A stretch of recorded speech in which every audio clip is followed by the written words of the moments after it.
CPM നേതാവ് MM ലോറൻസിന്റെ മൃതദേഹം പൊതുദർശനത്തിന് വെച്ച എറണാകുളം ടൗൺ ഹാളിൽ അപ്രതീക്ഷിത സംഭവ വികാസങ്ങൾ.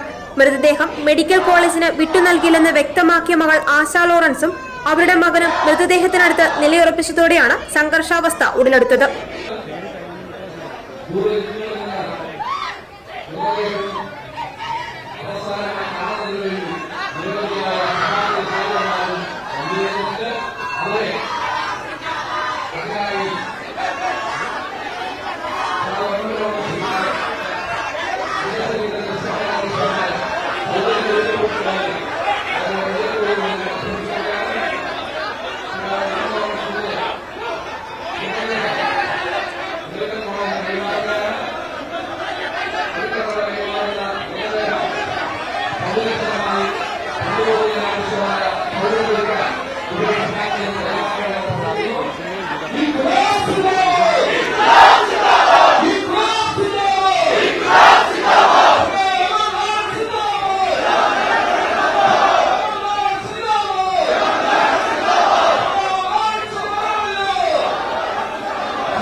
പിതാവ് സഭാംഗമാണെന്നും അദ്ദേഹത്തിന്റെ വിവാഹം നടന്നത് തൃപ്പൂണിത്തറ യാക്കോബായ പള്ളിയിൽ വെച്ചാണെന്നും മകൾ ആശ ലോറൻസ് വ്യക്തമാക്കിയിട്ടുണ്ട്.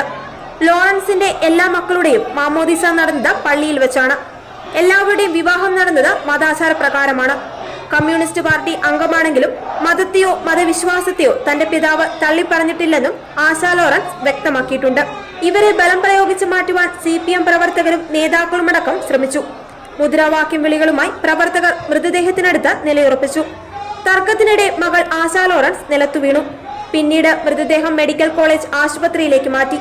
ശനിയാഴ്ച കൊച്ചിയിലെ സ്വകാര്യ ആശുപത്രിയിൽ ഉച്ചയ്ക്ക് 12 മണിയോടെയായിരുന്നു ലോറൻസിന്റെ അന്ത്യം. 2015 CPM ആലപ്പുഴ സംസ്ഥാന സമ്മേളനത്തോടെ പാർട്ടിയുടെ ഔദ്യോഗിക സമിതികളിൽ നിന്നും ഒഴിവായി വിശ്രമ ജീവിതത്തിലായിരുന്നു MM ലോറൻസ്. ന്യൂമോണിയ ബാധയെ തുടർന്ന് കുറച്ചു നാളുകളായി കൊച്ചിയിലെ സ്വകാര്യ ആശുപത്രിയിൽ ചികിത്സയിലായിരുന്നു ലോറൻസ്.